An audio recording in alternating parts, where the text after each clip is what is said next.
Bismillahirrahmanirrahim. Assalamualaikum warahmatullahi wabarakatuh. InsyaAllah saya akan tambah sedikit sahaja daripada apa yang Tuan Luqman dah terangkan berkenaan dengan kes Nik Alin Zurina ini. Saya nak fokuskan kepada pernyataan permasalahan. Sebab kalau kita tak clear apa dia masalah kita dengan kes ini, maka jalan ke depan tu kita sedang nak bincang dan juga nak lihat moving forward macam mana. Jadi saya melihat pernyataan permasalahan yang ikut. Yang pertama ialah kekaburan dalam menggaris sempadan di antara kuasa persekutuan bagi perundangan jenayah dengan kuasa negeri bagi perundangan syariah. So ini pernyataan permasalahan pertama. Pernyataan permasalahan kedua ialah tafsiran yang mengikat ataupun binding precedent dari keputusan mahkamah. Dua benda.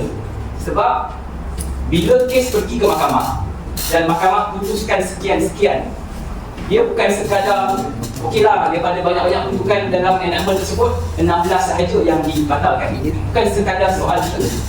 Sebab yang menjadi concern kita ialah binding precedent. Prinsip mahkamah yang diisytiharkan dalam mahkamah itu, dia kesan mengikat kepada kes-kes mendatang.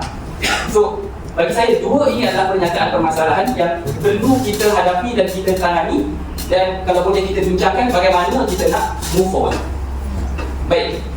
Tapi sebelum saya pergi kepada dua pernyataan permasalahan itu, saya nak clarify beberapa misconception. Pertama, ada yang mengatakan kes Nik Alin ini semata-mata pertindakan bidang kuasa. Jadi tak perlulah kita risau. Dan yang kedua, ada yang mengatakan kalau sekadar pertindakan bidang kuasa, maknanya negeri tak ada kuasa, bukanlah di persekutuan. What's the problem? So ada yang menggambarkan sedemikian. Tapi saya mengatakan bahawa dia bukan semata-mata isu pertindakan bidang kuasa. Yang lebih utama lagi, dia sebenarnya adalah isu pentafsiran, disiplin pentafsiran perlembagaan. Bagaimana kita nak baca perlembagaan itu? Bila ada istilah Islam dalam perlembagaan, bagaimana mahkamah mentafsirkan Islam dalam perlembagaan? Bila ada istilah syariah, bagaimana mahkamah mentafsirkan syariah dalam perlembagaan? So that is the main issue bagi saya. Dia bukan semata-mata pertindakan. I'm not concerned with okeylah peruntukan ini dibatal, peruntukan ini tak dibatal, peruntukan ini dibatal. That is the micro way of looking at things. Tapi the macro way of looking at things is that apakah kesan dan binding precedent daripada kes tersebut, dan bagaimana kita nak berdasarkan binding precedent itu, adakah kita bersetuju sepenuhnya ataupun kita menolak sepenuhnya, ataupun kita bersetuju sebahagiannya, kita menolak sebahagiannya. Kita kena ada pendirian yang jelas berkenaan perkara ini. Baik. Kenapa saya kata ia adalah isu masalah pentafsiran? Bukan semata-mata pertindakan bidang kuasa.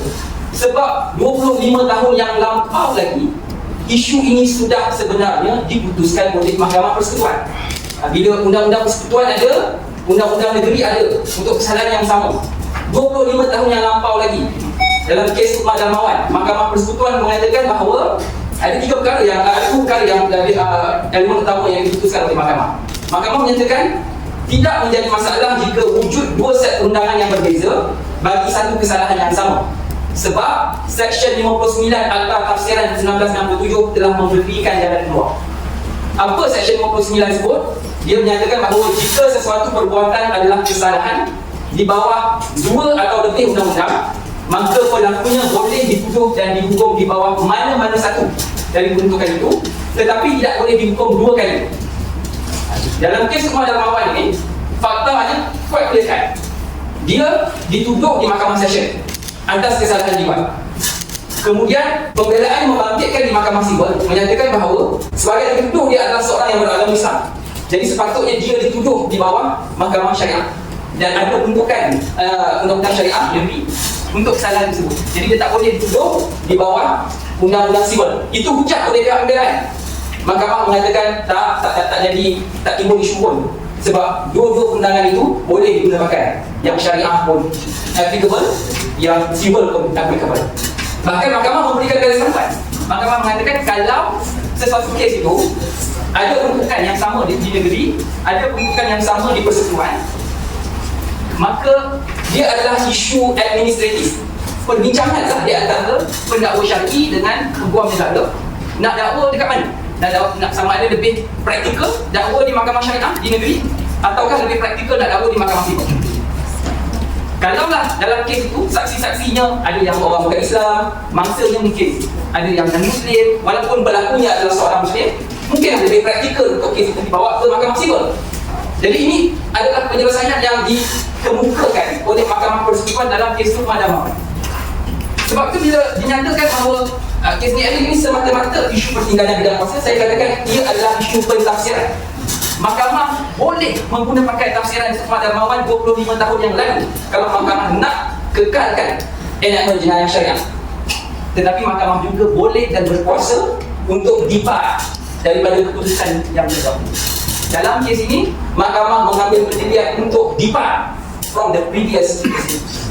Itu isu yang ada. Bukan isu tak pernah dapat masyarakat persekutuan tadi. Yang itu pun sekejap lagi saya akan sentuh juga. Soal dibatalkan ke persekutuan ada ini.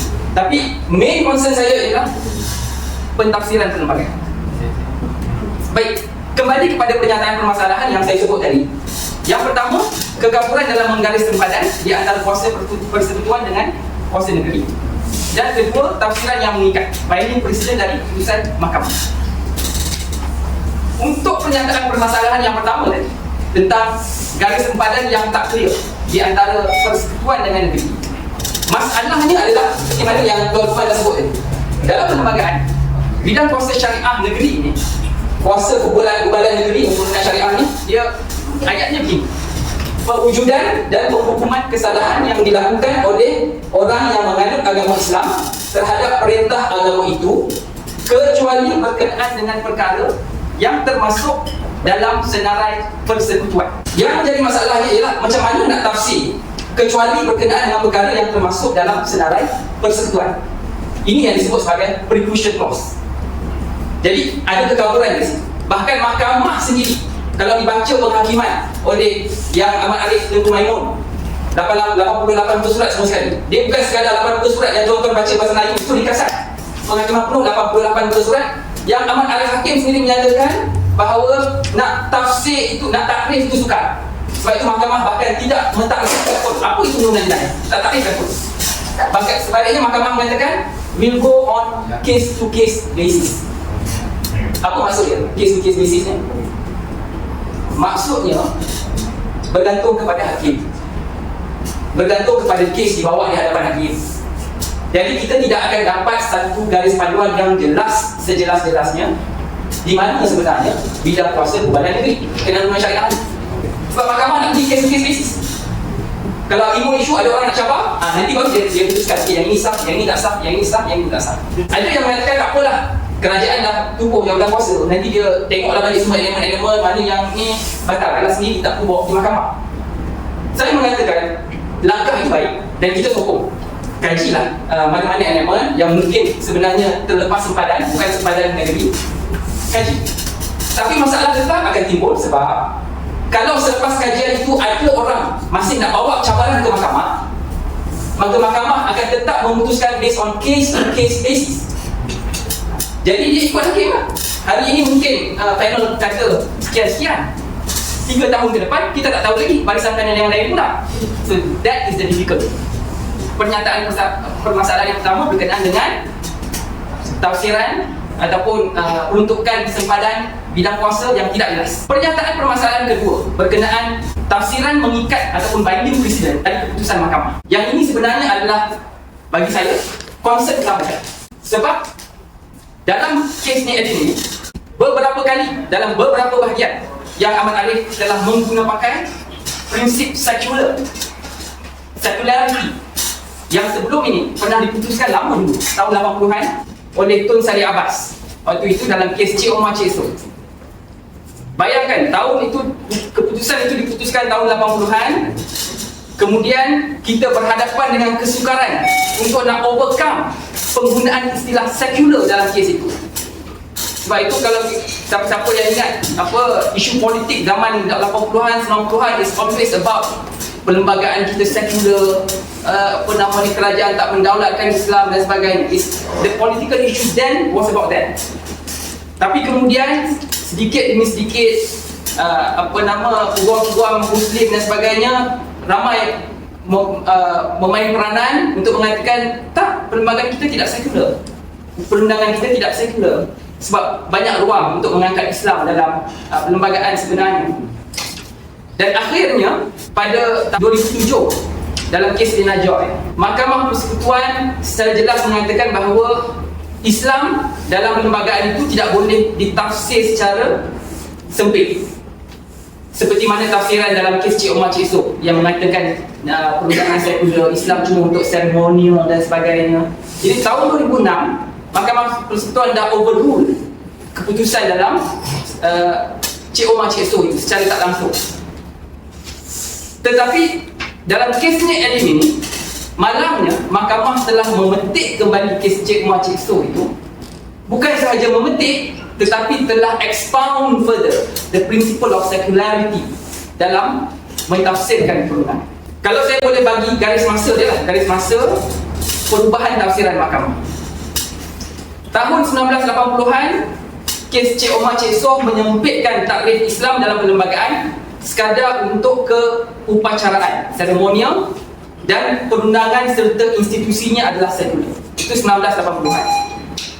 2007, Lina Joy, kes Lina Joy mengubah takrifan yang menyempitkan kedudukan Islam dalam kes Cik Omar Cik Soh tersebut. Sebaliknya mengatakan Islam adalah syumun, merangkumi semua aspek kehidupan. 2013, Mahkamah Rajwa dalam kes Kalimah Allah, Haji Hanif pun ada di sini, lead counsel dalam kes itu. Mahkamah Rajwa memperkukuhkan lagi tanggungjawab negara untuk angkat kedudukan Islam sebagai suatu positive obligation. 2013. 2018, Mahkamah Persekutuan putuskan kes Indira Gandhi dan mengguna pakai doktrin asing basic structure dari India. Kedudukan Mahkamah Syariah diumpamakan sebagai lower tribunal yang tidak memiliki kuasa semakan kehakiman. Itu 2018. 2021, kes SIS Forum Malaysia, kes Iki Putra dan sebagainya datang. Ya. Kes SIS Forum, Mahkamah mengguna pakai Indira Gandhi untuk mengatakan kuasa Kumpulan Negeri memang tak ada kuasa untuk bagi bidang kuasa kepada Mahkamah Syariah untuk buat semakan kehakiman. Itu kes SIS Forum. Kes Iki Putra, Mahkamah Syariah tak ada bidang kuasa untuk kes-kes berkaitan dengan kes liwat. Dan terbaru, Ni. Jadi kita boleh melihat bagaimana binding presiden ini akan memberikan kepada kes-kes di masa hadapan. Baik, saya nak rujuk terus zoom in pada bahagian-bahagian yang saya rasa terganggu dengan kes Nek Elim. Antaranya, kalau saya boleh baca, given the structure of our federal constitution that leans in favor of secularity, general criminal law includes any law that Parliament can enact to create or punish offences the nature of which can apply to any person in Malaysia, irrespective of their status, race or religion, and grounded upon the general preservation of public order, health, safety, security, morality, etc.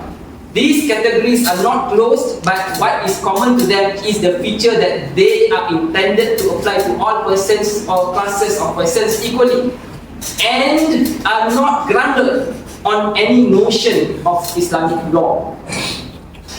So, saya maklum bahawa nanti akan ada peguam, akan ada ahli akademik mengatakan kena fahamlah kegunaan sekulariti itu maksudnya apa dalam konteks itu.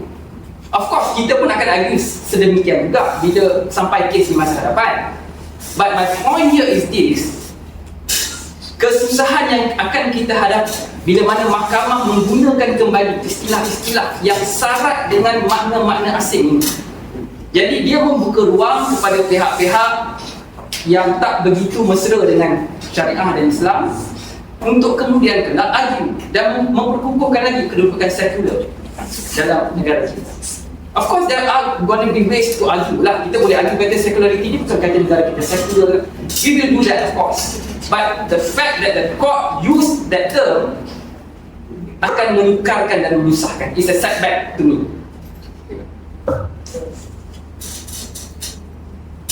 Baik, jadi berdasarkan kepada kedua-dua pernyataan masalah ini, jalan ke depan saya fikir saya nak propose bahawa seperti mana yang Tuan Rahmat sebelum pun dah nyatakan bahawa kita perlu pindah perlembagaan.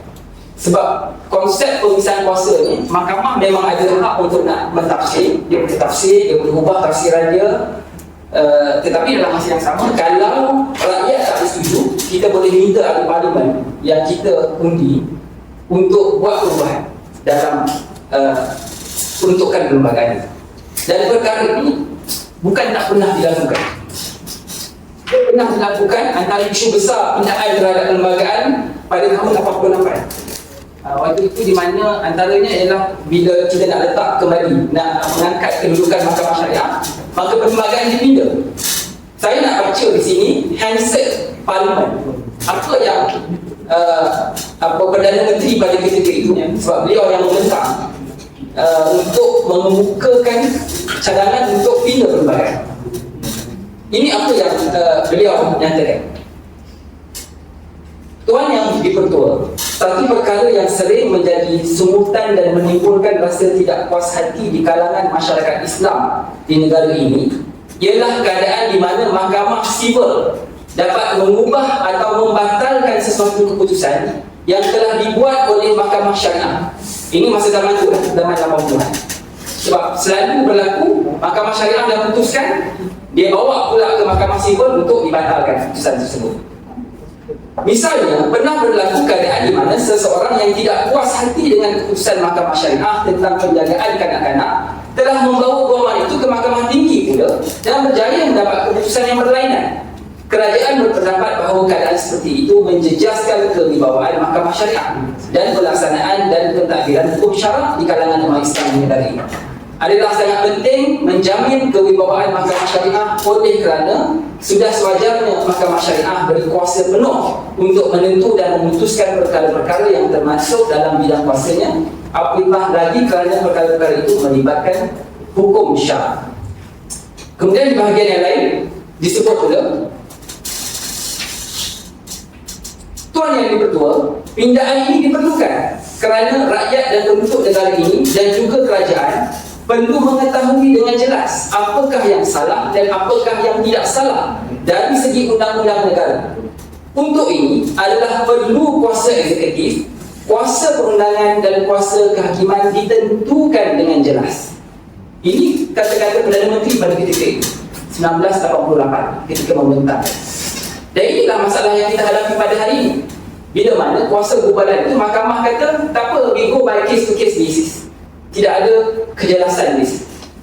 Amatlah sukar bagi sesiapa juga membuat sesuatu jika ia tidak tahu sama ada perbuatannya itu salah atau tidak salah. Kerana undang-undang yang bertulis boleh diketepikan. Mungkin ia bertindak kerana ia berfikir apa yang dibuat olehnya tidak melanggar apa-apa undang-undang. Alangkah malamnya baginya jika tiba-tiba ia didakwa dan mahkamah memutuskan kesnya mengikut bukti bicara mahkamah tanpa mengambil kira undang-undang yang sedia ada.